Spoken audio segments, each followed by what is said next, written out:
Good morning. 10 के दमदार trades में आपका स्वागत है। अगले आधे घंटे वीरू और मैं रहेंगे आपके साथ। मार्केट में रिकवरी आई, खैर उस पर बात करेंगे, लेकिन पहले बता दें शो में क्या क्या है। कविता जैन और राजेश पालवी पिछले शो से हमारे साथ बने हुए हैं। निर्मल बांग के विकास सालुंके और 5paisa.com के रुचित जैन जुड़ेंगे।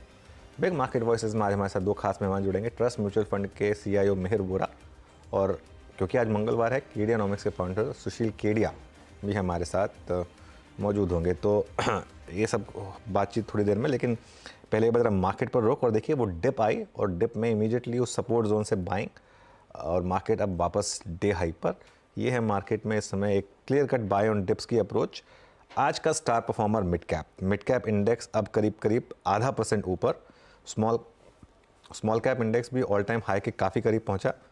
उसके अलावा इंडिविजुअल स्टॉक्स की जहां तक बात है, आज फिर कमोडिटीज़, केमिकल्स, फर्टिलाइजर्स, इन सब स्टॉक्स का दिन। नैल्को सबसे ऊपर 2.5% ऊपर, चंबल फर्टिलाइजर्स 2.5% ऊपर, SRF आज का स्पॉटलाइट 2% ऊपर, दीपक नाइट्राइट, आरती इंडस्ट्रीज़, ये सब स्टॉक्स हैं। टाटा केमिकल्स जहां पर मोमेंटम अच्छा है। मिड कैप IT में अच्छी खासी तेज़ी है आज।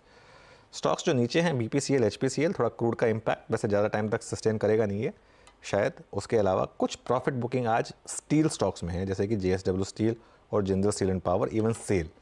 नॉन स्टील मेटल स्टॉक्स अच्छा कर रहे हैं, लेकिन फेरस मेटल स्टॉक्स में थोड़ी सी आज प्रॉफिट बुकिंग है। वीरू जी हाँ, चलिए अभी काम करते हैं। आपने ये बाजार की छोटी सी समरी सुनी, अब एक काम करते हैं, पैनल से बातचीत करते हैं। कविता जैन, राजेश पालवे पिछले कार्यक्रम से, इस कार्यक्रम में भी विकास सालुके, रुचित जैन फ्रेश पर्सपेक्टिव लेके जुड़े हैं। आप सभी को नमस्कार, कार्यक्रम में स्वागत है। रुचित, आपके दो ट्रेड्स इस वक्त के। नमस्ते वीरू जी, सबसे पहले तो आप सभी को और सभी दर्शकों को जन्माष्टमी की बहुत सारी शुभकामनाएं।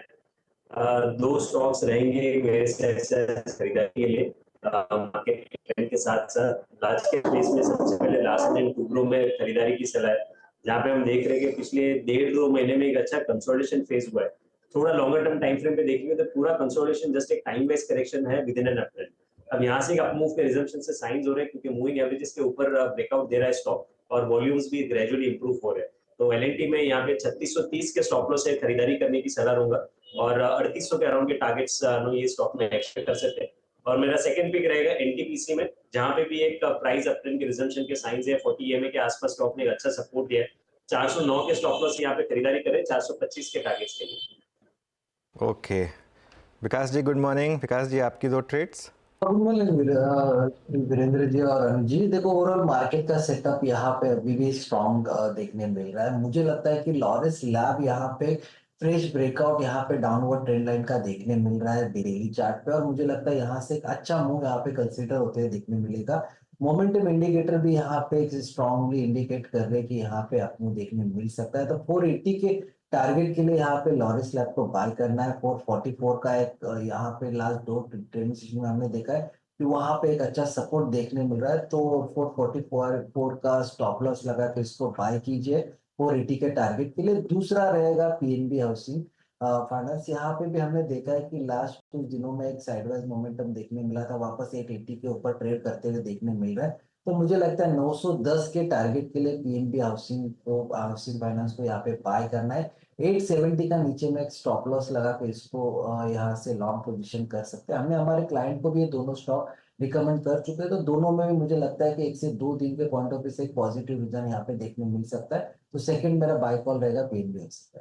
ओके, मीनवाइल जो हम एक्सपेक्ट कर रहे थे, सबसे पहले स्मॉल कैप इंडेक्स ने ऑल टाइम हाई हिट करा। ये अपने आप में एक मार्केट की एक स्ट्रेंथ बता रहा है आपको वीरू, कि सबसे पहले स्मॉल कैप इंडेक्स। देखिए, जब small cap index all time high hit करता है, mid cap index all time high hit करता है, उसका मतलब ये है कि रैली ब्रॉड बेस्ड है। रैली ब्रॉड बेस्ड है, एडवांस डिक्लाइन अच्छा है, लोगों के पोर्टफोलियो अच्छा कर रहे हैं। मेन चीज़ ये है, और इसके लिए 31 जुलाई के बाद ये एक ऑल टाइम हाई लगाए। मिड कैप इंडेक्स करीब करीब 30 पॉइंट दूर है, देखते हैं मिड कैप भी ऑल टाइम हाई लगाता है या नहीं, और शायद उसके बाद बिग बॉय का नंबर आए। निफ्टी अभी भी 25,034 पर है, कल के हाई के आसपास ही है, तो वहाँ पर भी शायद ऑल टाइम हाई लगे। लेकिन मेन चीज़ ये है कि स्मॉल कैप इंडेक्स में ऑल टाइम हाई लगा। चलिए फटाफट ट्रेड निपटाते हैं, उसके बाद एक बड़े गेस्ट हमारे साथ हैं। कविता जी, आपकी ट्रेड इस समय की? जी, सो इस समय मुझे लग रहा है IT से इन्फोसिस देखना चाहिए। इन्फोसिस एज ऑफ नाउ 1893 अच्छा OI एडिशन होता हुआ दिख रहा है काउंटर में। सो 1930 1950 के प्राइस टारगेट के लिए इन्फोसिस को देखा जा सकता है। 1860 का स्टॉप लॉस मेंटेन करना चाहिए। एंड एज ए डिस्क्लेमर, ये कॉल हमने हमारे क्लाइंट्स के साथ भी शेयर किया है। अनादर मुझे लग रहा है जहाँ अच्छा प्राइस एक्शन बन रहा है वो एल्केम में बन रहा है। करीबन 9% का OI इसमें जुड़ता हुआ दिखा है।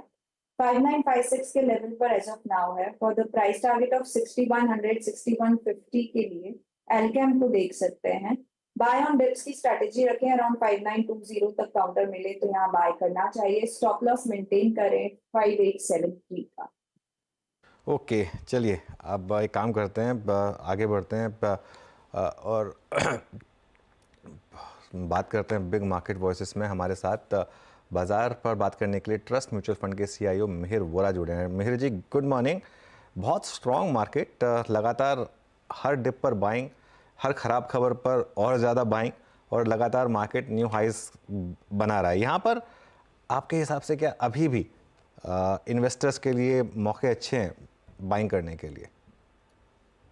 गुड मॉर्निंग अनुज जी। और आपने जैसे कहा कि स्मॉल कैप इंडेक्स आज न्यू हाई पे है, तो ऑब्वियसली मार्केट काफी पॉजिटिव है और ये काफी, मैं कहूंगा, ब्रॉड बेस्ड रिटेल पार्टिसिपेशन से सपोर्ट मिल रहा है मार्केट्स को। मेरे ख्याल से इंडिया की जिस तरह से लास्ट 5 साल में डेवलपमेंट हुई है मार्केट की, ये काफी मुझे लग रहा है कि एक डेमोक्रेटाइज हुई है। And unlike in the US हमारा सिचुएशन बहुत ही अलग है। यूएस में तो हम जो S&P 500 है उसमें से अगर टॉप 7 स्टॉक्स निकाल दें तो रेस्ट ऑफ द मार्केट ने काफी अंडर परफॉर्म किया है। तो जो स्मॉल कैप्स और जो बाकी के स्टॉक्स है वहां पे बिल्कुल अंडर परफॉर्म किए हैं लास्ट पिछले 3 साल में। इंडिया का बिल्कुल उल्टा है, स्मॉल कैप्स और मिड कैप्स ने बहुत ज्यादा आउट परफॉर्म किया है। तो मेरे ख्याल से ये डेमोक्रेटाइज हो रही है market, broad based retail participation हो रही है। वो हमारे डेमोग्राफिक्स से रिफ्लेक्शन भी है कि हम यंग कंट्री है और फास्टर ग्रोइंग कंट्री है। तो फास्टर ग्रोइंग कंट्रीज में डायनेमिज्म अगर है तो ये स्मॉल कैप मिड कैप में ही स्टॉक सिलेक्शन मिलता है हमें। तो मेरे ख्याल से ये फिनोमिनन हम देख रहे हैं of a young country growing very fast. Okay, तो मिहिर जी, इस समय थीम्स क्या बैक कर रहे हैं? आप कहाँ पर इस समय आपको लग रहा है कि पैसा बनेगा? देखिए, थीम्स तो हमारी काफी कंसिस्टेंटली यही रही हैं कि इंडिया को अगर 7% 8% GDP ग्रोथ करना है तो 2-3 चीजों का टेलविंड चाहिएगा, और वो जो अभी हमें दिख रहा है। एक तो फिजिकल एसेट्स क्रिएट करने पड़ेंगे, real estate, infrastructure, manufacturing capacities create करनी पड़ेंगी। तो ये सारे लिंक सेक्टर्स काफी लॉन्ग टर्म के लिए हम बुलिश रहेंगे।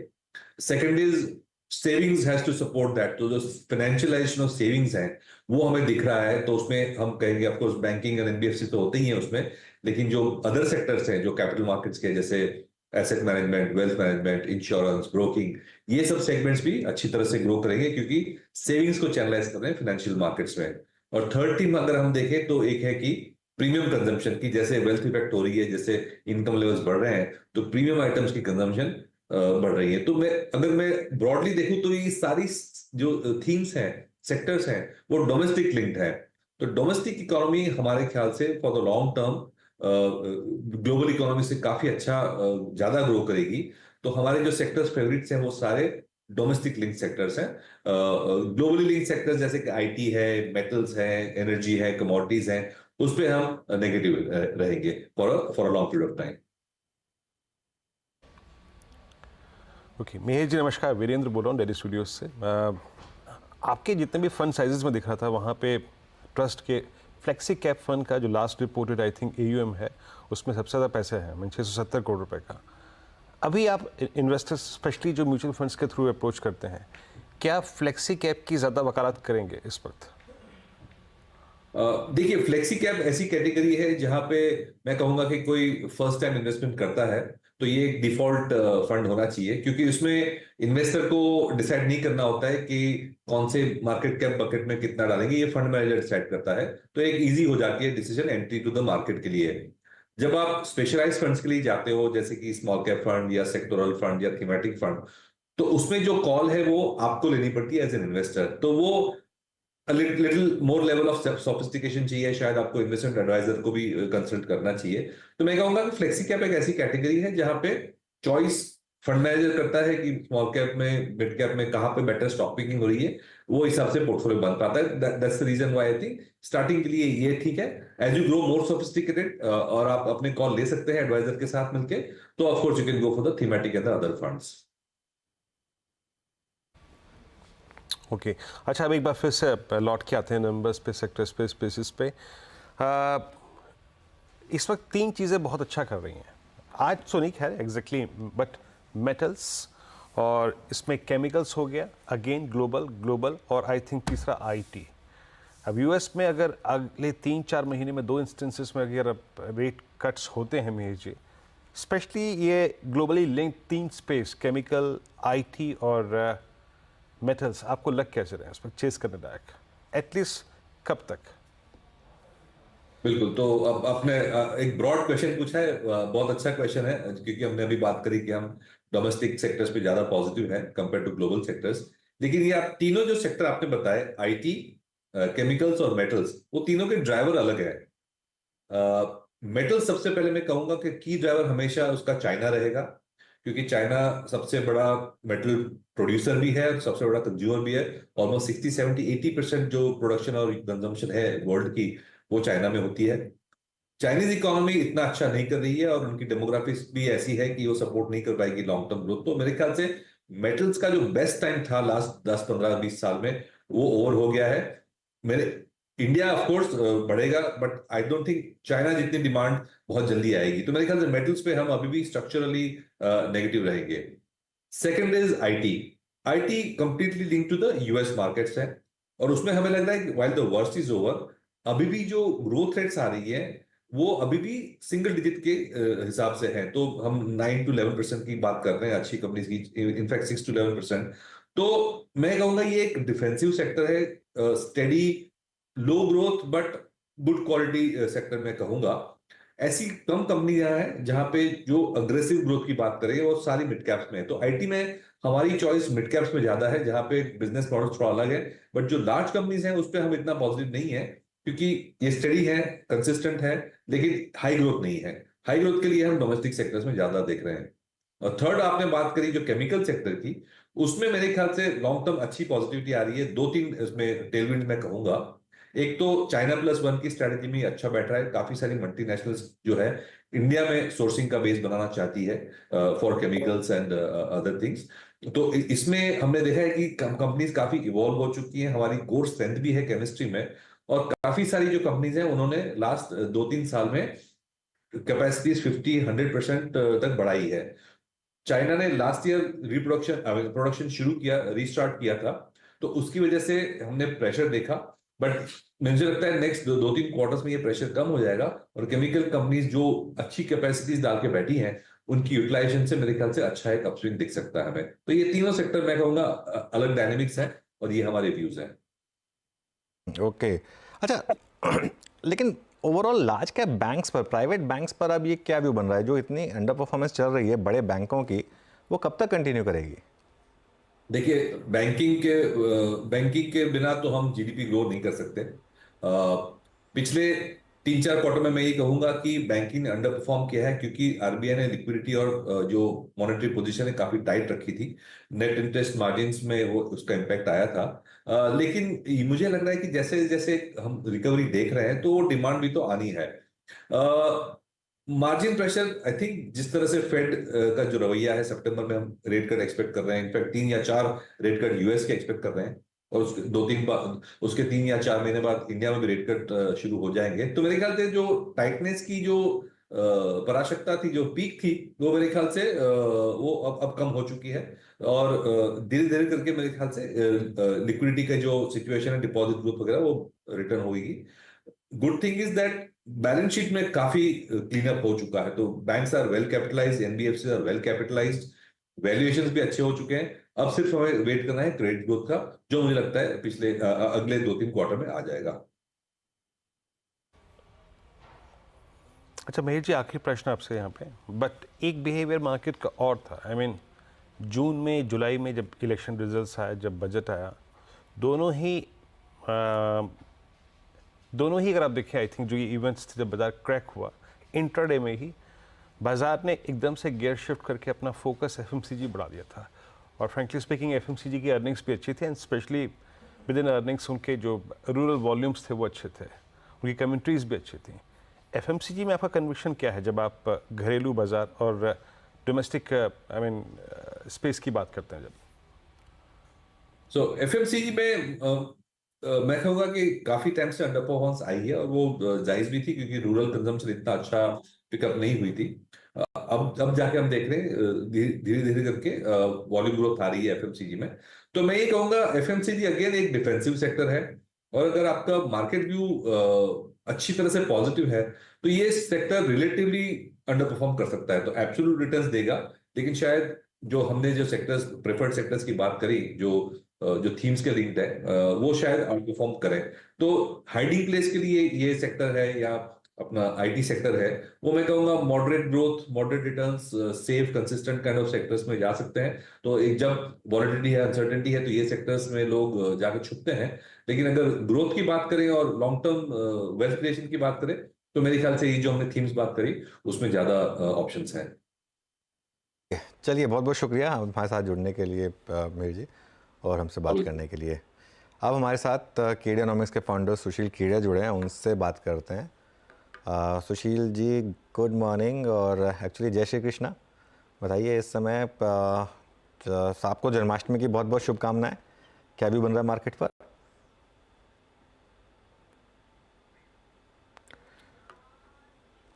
ओके, आई थिंक थोड़ा सा कुछ इशू आ रहा है। एक बार ज़रा आप मार्केट पर नज़र डालते हैं, उसके बाद सुशील जी से बातचीत करेंगे। इस समय करीब करीब निफ्टी फिर फ्लैट हुआ, हायर लेवल से थोड़ा सा स्लिप हो रहा है मार्केट, तो ऑल टाइम हाई निकालने में थोड़ा टाइम लगेगा। 25,015 पर इस समय। वीरू, कुछ स्पॉट किया क्या? जी अनुज, हो गया क्या डायरेक्टर साहब? एक बार बताइएगा, सुशील जी अगर थ्रू हो गया तो फिर बताइएगा, शायद मेरे ख्याल से उनसे संपर्क दोबारा हो गया है। बट मीनवाइल मैं एक दो स्टॉक्स स्क्रीन पर रख देता हूँ। हेवल्स लेके आइएगा। हेवल्स में अनुज जब हम बात कर रहे थे उस बीच में एक बड़ा मूव आया था, और डे हाई की डिजिट्री में हमारे साथ इस वक्त पैनल में जुड़ चुके हैं, मतलब कविता हैं, तो उनसे बात कर लेते हैं। कविता, एक बार ज़रा देखिएगा आप हेवल्स को। इनफैक्ट विकास से पूछता हूँ ये प्रश्न। Vikas, Havells 1947 almost all time high, और ये टिपिकल फ्लैग के ब्रेकआउट की तरफ बढ़ता हुआ।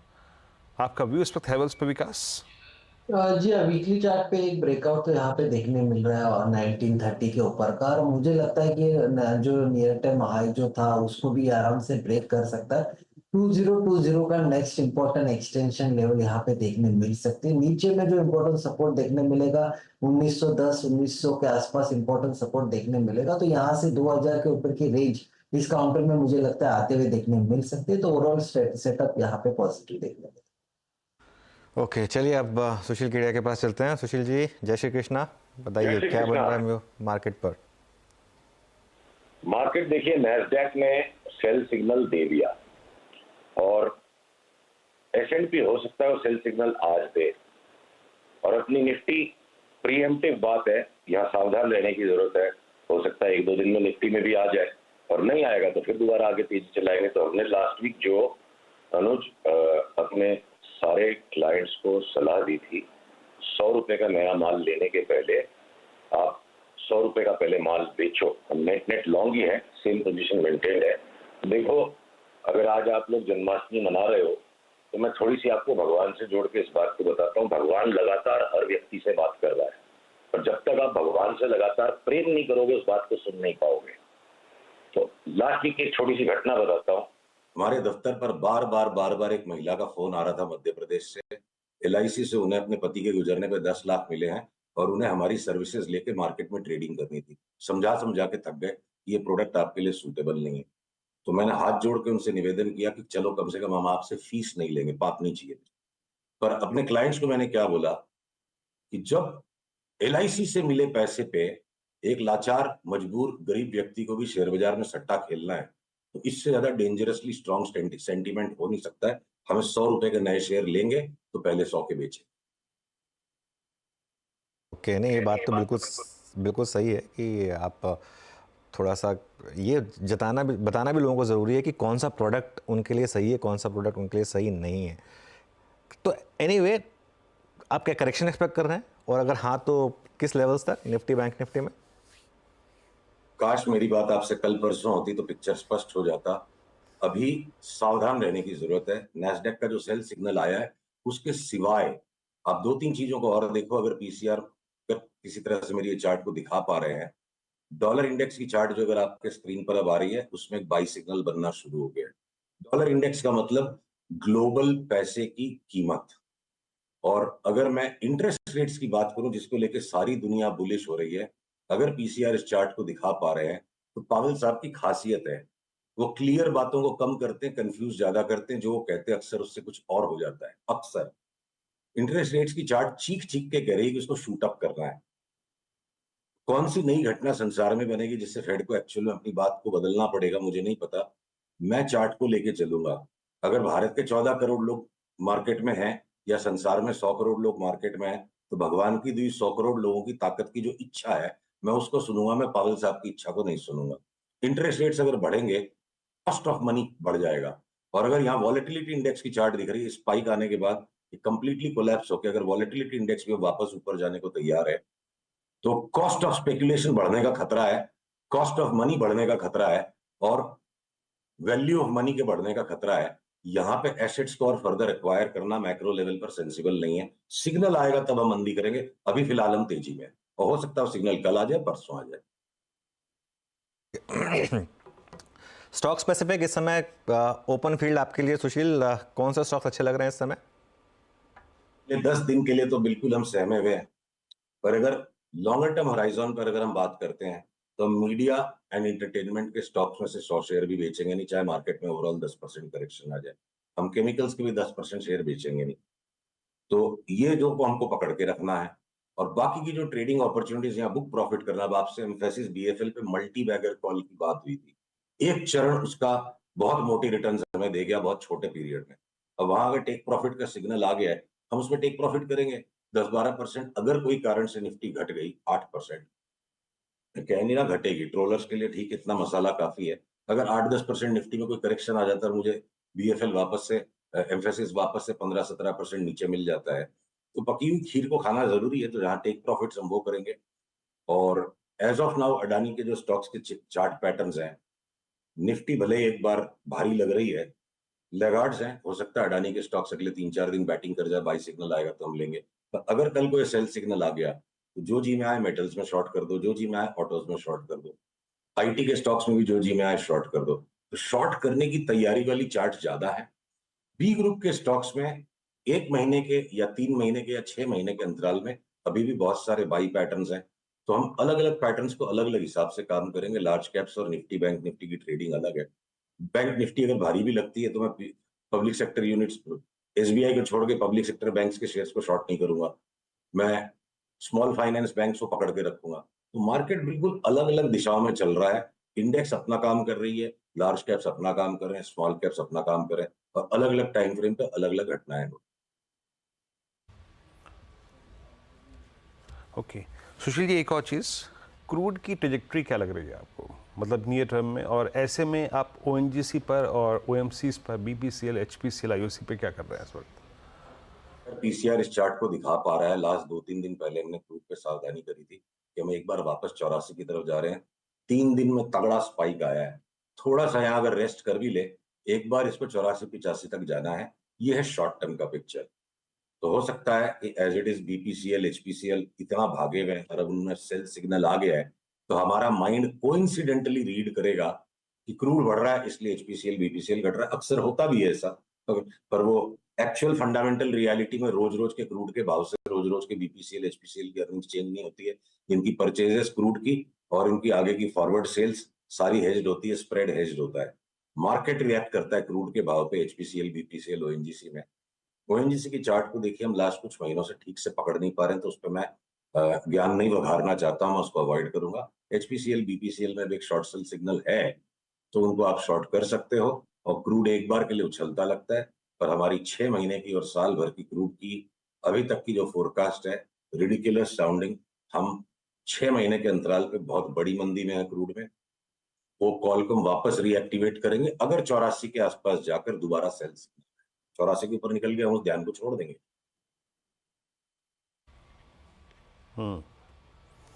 अच्छा, जो आपने बात कही अभी कुछ देर पहले कि ऑटो में जहां मर्जी बेचिए, लेकिन आपके सबसे प्रेफर्ड स्पेस में, मतलब इसी स्पेस में प्रेफर्ड शॉर्ट्स क्या हैं? टाटा मोटर्स को आप देखिए सुशील जी, जून जुलाई अगस्त सितंबर, मतलब अगस्त तक जूझ रहा है स्टॉक। 1090 पे 1100 पे जो सप्लाई आ रही है उसको एब्जॉर्ब भी नहीं कर पा रहा है। आपके पसंदीदा शॉर्ट ऑटो में है कहाँ इस वक्त? ये पसंदीदा कुछ नहीं होता है ट्रेडिंग करने में। यहाँ पे चूंकि अनुज ने मुझे कल सूचित किया था, आप लोग जन्माष्टमी मना रहे, एक बात बता दें, अपनी इच्छा को खोजना और अपनी इच्छा को पूरी करने में वासना आएगी और जीवन के सारे दुख आएंगे। तो दूसरों की इच्छा पे ध्यान देना, भगवान से प्रेम करना है। आपको मार्केट की इच्छा के अनुसार चलना पड़ेगा। जिस दिन सिग्नल आएगा, जिस चीज में सिग्नल आएगा उसमें हम काम कर देंगे। पसंद क्या है मेरी पसंद की हैसियत क्या है? बाजार की हैसियत के अनुसार मुझे चलना पड़ेगा, बाजार की सेवा करनी पड़ेगी। पसंदीदा मेरे लिए तो कुछ नहीं। तो अगर हीरो मोटोकॉर्प में सेल सिग्नल आएगा उसको बेच देंगे, टाटा मोटर्स में आएगा उसको बेच देंगे, जिसमें सिग्नल आएगा उसको बेच देंगे। जो तुमको हो पसंद वही बात करेंगे, मार्केट को जो पसंद होगा वही करेंगे। मेरी पसंद की क्या हैसियत है? तो मार्केट को इस समय क्या पसंद है? शॉर्टिंग आइडियाज़ तो हो गए, कुछ लॉन्ग आइडियाज़ भी डिस्कस कर लेते हैं, क्योंकि अगर मार्केट चला और मिड कैप स्मॉल कैप चले तो कहीं तो लॉन्ग बनेंगे। जो हमारे नॉन लॉन्ग्स है उसके सिवा हमने और कुछ भी एक बार 2-3 दिन के लिए सारी चीजों को सस्पेंड करने का इरादा किया। और टेस्टी बाइट्स उसको पकड़ के रखेंगे, एंजल ब्रोकिंग को पकड़ के रखेंगे। ईज माई ट्रिप में कोई बाई सिग्नल अगर आ गया तो हम ले लेंगे। अडानी के स्टॉक्स को पकड़ के रखेंगे। केमिकल्स के 100 शेयर बेचने नहीं है, मीडिया और एंटरटेनमेंट के 100 शेयर बेचने नहीं है। और ट्रेडिंग होराइजन के ऊपर में ऑटो, अब एफएमसीजी में भी एक एक करके टेक प्रॉफिट्स बनना शुरू हो गए। Short selling is too aggressive in them. Auto, metals और आईटी, इनमें जहां सेल सिग्नल आएगा शॉर्ट करेंगे। तो बाजार के अंदर भी बहुत सिलेक्टिव काम है और एक बार अगले 2-3 दिन के लिए थोड़ी सी सांस को रोक के सिग्नल को देखना चाहिए। जो ग्लोबल मार्केट्स का पिक्चर है, डॉलर इंडेक्स वापस जोर से उछलने को तैयार है, क्रूड बढ़ रहा है, आपकी वॉलेटिलिटी इंडेक्स खतरनाक जंक्चर पर है और इंटरेस्ट रेट्स में बहुत बड़ा धोखा होने की संभावना है।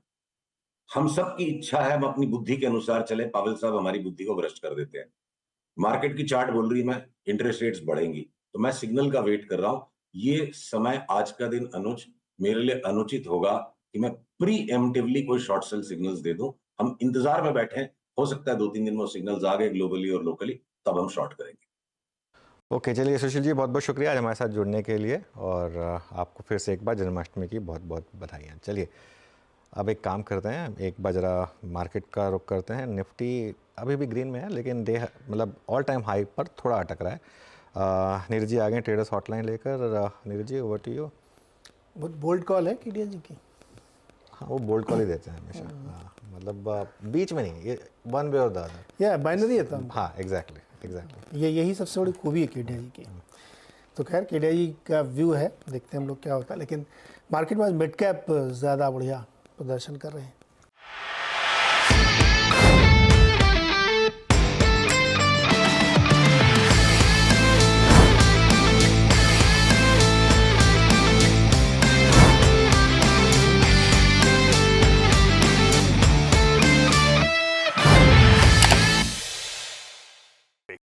बता दें कि मनी कंट्रोल पर दिए गए विचार एक्सपर्ट्स के अपने निजी विचार होते हैं। वेबसाइट या मैनेजमेंट इसके लिए उत्तरदायी नहीं है। यूजर्स को मनी कंट्रोल की सलाह है कि कोई भी निवेश निर्णय लेने से पहले सर्टिफाइड एक्सपर्ट की सलाह लें।